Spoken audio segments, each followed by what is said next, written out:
Oke, welcome back in my channel. Jadi, kembali lagi ke program ngobrol sendiri. Jadi, di sini kita akan membahas eh, yang sama, tapi ya hampir serupa ya, karena terjadinya di satu lokasi yang berdekatan, tapi ini mekanismenya berbeda. Jadi, kita akan bahas tentang bronkitis, bronkiolitis, dan bronkiektasis. Nah, ada tiga bro ya, jadi beda-beda.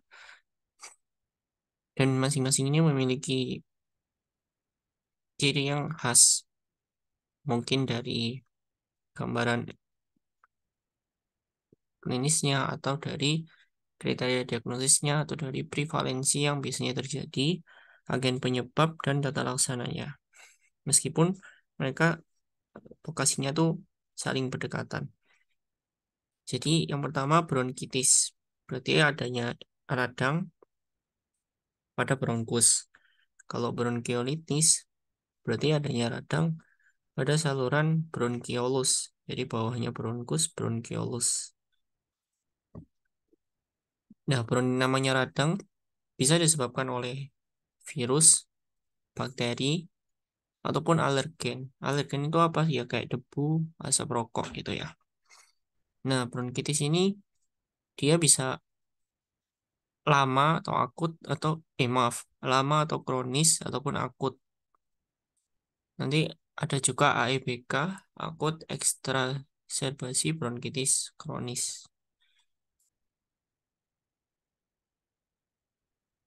Nah, ini biasanya ditandai dengan batuk yang memproduksi dari cairan atau sputum atau dahak ya selama dalam waktu yang lama. Jadi 3 bulan ya kronis, 3 bulan selama 2 tahun secara berturut-turut gitu. Nah kemudian bronkitis ini hmm, dapat terjadi karena infeksi virus, bakteri, dan lain-lain ya.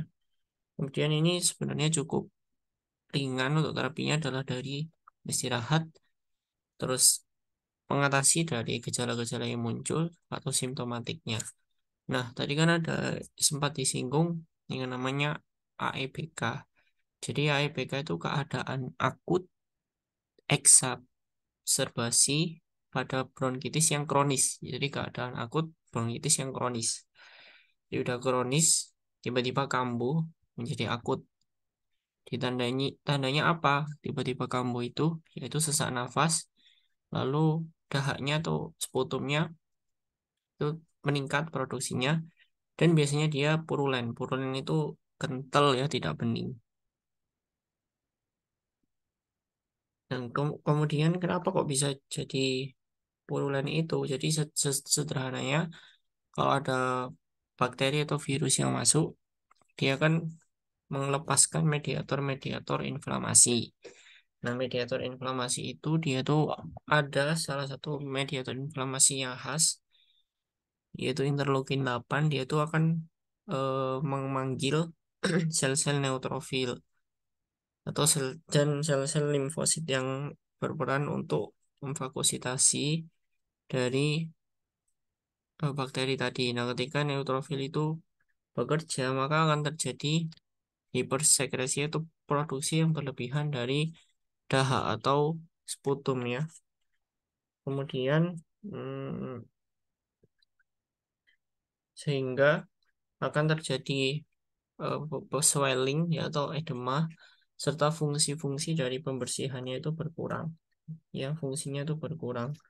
Nah, kemudian untuk cuma itu aja sih. Kemudian untuk terapinya, ya terapinya dalam mengatasi gejalanya, mencegah kekambuhan, eh, terus mencegah biar nggak jatuh ke eksaserbasi.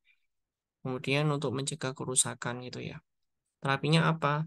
Secara umum sederhana ya, hanya menggunakan antibiotik, bronkodilator, bisa juga dengan kortikosteroid,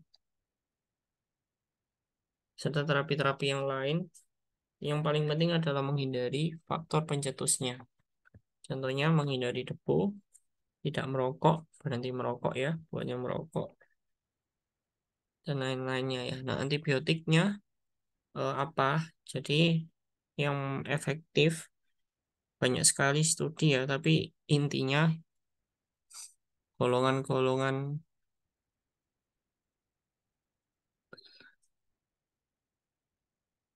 apa fluoroquinolone respirasi ya. Contohnya levitiroxine, maaf, levofloxacin, ketifloxacin, pokoknya yang floxacin itu lebih baik ya daripada yang golongan mukoid. Mukoid itu M apa amantadin gitu ya M. Pokoknya M sama M. Nah, itu lebih baik menggunakan yang fluoroquinolone, levofloxacin ini. Dosisnya gampang banget ya, dihafalinnya 400 mg per hari selama 5 hari. Ini juga nanti terkait dengan kortikosteroidnya sama prednison, tapi dosisnya 40 mg per hari selama 5 hari. Nah, kenapa kok levofloxacin? Karena ini dia dapat mencegah relapse dan memperbaiki profil klinisnya yang lebih baik. Kemudian bisa juga kita sebagai adjuvan menggunakan bronchodilator, biasanya lebih baik inhaler daripada nebulisasi. Inhaler itu yang yang disedot dari mulut. Kalau nebulisasi itu diuapkan itu ya di hidung. Setelah itu yang terpenting adalah untuk mencegah kekambuhan bisa juga menggunakan obat-obatan N-sisteil asetil atau mukoregulator ya. Nanti mungkin ada segmen sendiri membahas tentang obat-obatan. Habis itu yang penting itu adalah menghindari pencetus tadi. Apakah perlu diberikan oksigen? Ya, tidak semua, kecuali kalau saturasinya udah rendah. Itu jadi itu merupakan overview dari bronkitis. Jadi kalau diulangi, bronkitis merupakan radang bisa disebabkan oleh virus, bakteri, dan lain-lain. Obatnya biasanya ringan, mengobati simptomatik. Yang paling banyak itu virus. Tandanya apa? Dia itu batuknya kronis selama 3 bulan, tapi nggak harus berturut-turut selama dalam 2 tahun. Terus bisa jatuh ke keadaan exacerbasi saat apa? Saat sesak purulennya meningkat, sputumnya purulen, dan menimbulkan sesak nafas. Jatuh dalam keadaan akut, jadi akut exacerbasi bronkitis kronis. Nah, habis itu bisa terjadi gitu kenapa? Karena ya adanya mungkin dari virus, alergen atau terutamanya dari virus ya itu akan melepas sitokinnya IL-8 sebagai pemanggil pengirim sinyal sinyal imun, sel imun datang kemudian terjadi hipersekresi mukus. Untuk terapinya sendiri tujuannya adalah ya untuk mengobati gejala, menghindari exacerbasi, menghindari komplikasi, menghindari kerusakan yang lebih dalam atau yang lebih parah lagi. Bisa pertama dengan AB antibiotik, yang kedua dengan bronkodilator, yang ketiga dengan tadi apa kortikosteroid, yang keempat oksigen tapi hanya perlu aja. Yang kelima eh, mungkin menghindari pencetus. Jadi antibiotiknya banyak jenisnya tapi kesimpulannya adalah levofloxacin 400 mg selama 5 hari itu lebih baik serta mencegah kekambuhan atau relapse. Untuk kortikosteroidnya prednison 40 mg per kilogram berat badan diberikan selama 5 hari. Untuk bronchodilatornya lebih baik sediaan inhaler daripada yang nebulisasi. Bukan berarti nebulisasi nggak boleh, boleh, tapi ada yang lebih efektif yaitu inhalasi, inhaler. Dan oksigen perlu jika saturasi oksigennya kurang dari 92% atau 90 juga mungkin bisa. Kalau misalnya saturasinya bagus, nggak perlu terapi oksigen. Dan yang terpenting adalah mencegah dari faktor kekambuhan tadi. Pencetus bisa juga menghindari penyebabnya, contohnya menghindari rokok dan lain-lain. Itu bronkitis. Lanjut bronkiolitis. Nah, bronkiolitis ini juga sebenarnya hampir mirip ya dari bronkitis. Tapi ini biasanya terjadinya seringnya pada anak-anak kurang dari 24 bulan atau kurang dari 2 tahun. Penyebabnya paling banyak adalah RSV, biasanya ditandai dengan adanya wheezing. ya adanya wheezing, bronkiolitis. Kemudian gimana sih apa biasanya terjadi? Ya biasanya nafasnya cepat, ya habis itu ada peningkatan nadi ya, distress nafas, terus ada yang namanya bunyi wheezing dan gejala-gejala lain. Tapi yang biasanya jadi khas itu wheezing, nafas cepat, demam juga ada, cyanosis, ya udah itu. Yang terus saat di auskultasi itu ada rongki halus di akhir atau di awal saat ekspirasi, saat di pemeriksaan parunya bronkiolitis ini. Dan biasanya eh, yang paling sering dilihat itu dari tiga hal aja, dari RR-nya, cyanosisnya apa terjadi peningkatan nadi ya, nadi, terus wheezing. Udah gitu aja. Jadi kalau misal sama melihat usia bayinya. Jadi kalau ada bayi, cyanosisnya udah muncul cyanosis, RR-nya udah misalkan 70 gitu ya, 70 terus udah wheezing, ya sudah, dan tidak ada penyebab tanda-tanda pneumonia, berarti dia bisa jadi bronkiolitis itu ya. Kemudian dari tingkatnya ada ringan, berat, sedang. Itu ringan biasanya masih bisa makan, terus tidak ada gangguan pernafasan. Kalau yang sedang berarti mungkin ada apnu sedikit, terus ada gangguan saat makan, gangguan pernapasan. Makanya dan kalau berat itu muncul apnu yang sering, udah nggak bisa makan gitu aja. Terus tadi udah untuk apa yang harus dianamnesis. Yang terpenting adalah apakah usia, ya usia itu penting di anamnesis. Terus apakah pernah sesak nafas, kontak dengan orang yang terkena ISPA lain. Lalu dari pemeriksaan fisik tadi udah jelas, dari perkusi dia hipersonor, terus dari auskultasi tadi apa? Ada wheezing atau ronggi basah, wheezing, bunyi ronggi basah saat awal atau akhir dari ekspirasi. Terus kalau pemeriksaan penunjang nggak sampai itu ya, ada emfisema, emfisema kayak penggelembungan di luar lapisan pleura. Kalau dari foto ya, di foto bisa dilihat itu. Udah terus diagnosisnya tadi dari umur, terus ada wheezing nggak, apa apa penyebab pneumonia disingkirkan. Kemudian bagaimana nih tata laksananya? Ya tata laksananya sebenarnya sederhana. Dilihat apakah butuh intervensi, misalkan kemudian O2, CPAP maupun ventilasi mekanis. Jadi yang paling akhir itu ventilasi mekanis ketika O2 dan CPAP tidak memiliki per- tidak merubah profil penis yang lebih baik. Di situ bisa juga bronkodilator, terus kortikosteroid ya. Jadi tapi kortikosteroid itu nggak ada efek dalam mencegah relapse gitu aja. Antibiotik itu harus dipertimbangkan.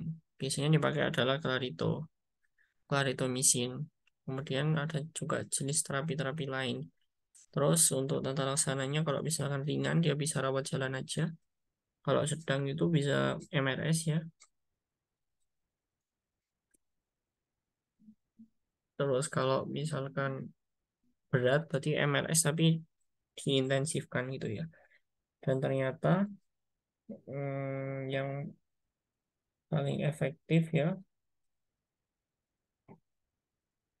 itu adalah dengan bronkodilator, terus hipertonik salin dinebulisasi, serta dexamethasone sama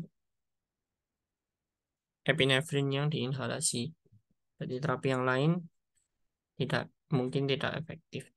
Terus ada terapi efektif dalam keadaan berat ya tadi ya, suplementasi O2, CPAP, dan eh, terakhir tadi ventilasi mekanisnya itu. Ya wis itu adalah overview singkat dari bronkiolitis. Dan yang terakhir adalah bronkiektasis ya. Bronkiektasis ini itu adalah dilatasi dari bronkus. Jadi dia sifatnya itu permanen karena beberapa patogen-patogen yang menyebabkan infeksi pada bronkiektasis ini. Jadi ini agak beda dari dua yang sebelumnya. Nah, kalau yang dua sebelumnya kan ada radang ya, kalau yang di sini itu adalah dilatasi. Nah, kita bisa bedakan aja langsung ciri khasnya. Kalau misalkan di foto itu muncul bisa eh, timeline, bisa juga honeycomb atau seperti sarang lebah. Jadi itu ciri khas yang paling penting pada stem line kalau di foto toraks. Terus bisa juga kalau di hasil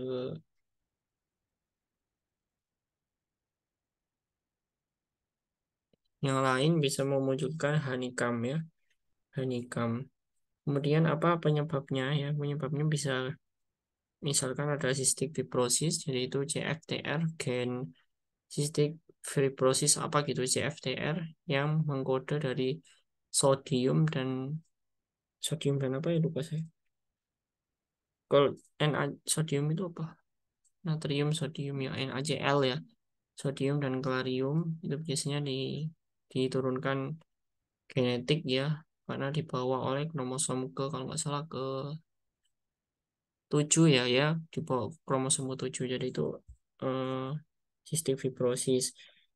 Kemudian apa sih ciri khasnya ya? Ya ciri khasnya dia itu batuknya terus menerus dan produksi sputum. Kadang ada darah, batuk darah atau biasa istilah gaulnya adalah hemoptisis ya. Terus ada riwayat infeksi. Lalu apa sih dari misalkan dari DL-nya, darah lengkapnya itu ada leukositosis, peningkatan leukositosis ringan. Jadi sama ya dengan apa gambaran saat pertusis kemarin, jadi juga terjadi leukositosis. Tapi kalau pertusis kan hanya pada stadium kataral, stadium satu dan stadium paroksismal atau stadium spasmodik. Ini stadium parah-parahnya puncak-puncaknya di mana ada whooping cough yang meningkat 5 sampai 20 kali ya, batuk tanpa nafas. Kemudian tadi sudah untuk lalu apa yang terjadi ya pada bronkoektasis. Jadi dia itu penebalan dari kelenjar mukusnya dan apa proliferasi yang terus menerus. Jadi kalau bisa di logika, jadi profilaksi itu dilatasi itu bisa mengurangi clearance mukosiliari atau clearance yang dilakukan oleh silia-silia mukosa ya. Lalu ada kerusakan jaringan karena biasanya bukan karena akut tapi kronis lama ya. Terus ada ya penyempitan saluran nafasnya jadi bukan meningkatkan, sama mukosa mukusnya tebal. Jadi itu jadi clearance-nya turun, mukosanya tebal, jadi penyempitan dan dilatasi karena apa? Dilatasi karena infeksi atau inflamasi yang sifatnya adalah akut, jadi bukan kronis. Nah, mungkin itu aja sih. Terus dari auskultasi itu ada bunyi crackle aja di awal atau akhir dari respirasi. Kemudian untuk terapi ya, terapinya itu hmm, hampir sama kayak tadi ya. Jadi bisa menggunakan antibiotik, golongannya biasanya sama kayak tadi, apa fluoroquinolone sama kayak bronkiolitis tadi. Sama kayak bronkitis tadi ya, levofloxacin. Gimana kalau di bronkitis ini ada lebih efektif mencegah relapse, ini juga bisa sama. Habis itu bisa juga dengan menggunakan obat-obatan lain, bronkodilator juga bisa sebagai apa membantu obstruksi tadi. Terus bisa menggunakan ekspektoran untuk meningkatkan sputum ya. Jadi itu aja dari bronkiektasis. Nah, karena udah selesai semua, jadi kesimpulannya seperti itu. Kalau diulang ya, bronkiektasis itu dilatasi permanen karena inflamasi atau obstruksi gitu ya. Inflamasinya biasanya bersifatnya akut bukan kronis. Terus karena itu terjadi produksi mukus yang berlebih, kadang batuk darah, hemoptysis ya untuk gejala klinisnya. Terus temuan khasnya ada honeycomb atau seperti sarang lebah, terus ada timeline itu ya. Habis itu penyebabnya bisa jadi karena sistem fibrosis yang gangguan pada CFTR, kromosom ketujuh yang mengatur dari sodium dan klorida menuju tubuh itu untuk apa tata laksananya ya bisa menggunakan antibiotik sama golongan fluoroquinolone, levofloxacin, mefloxacin. Habis itu menggunakan adjuvan ekspektorat juga bisa, higienik bronkus juga bisa, dan obat-obatan bronchodilator juga bisa. Jadi itu merupakan kesimpulan. Jadi demikianlah segmen kali ini yang membahas bronkitis, bronkiolitis, dan bronkiektasis.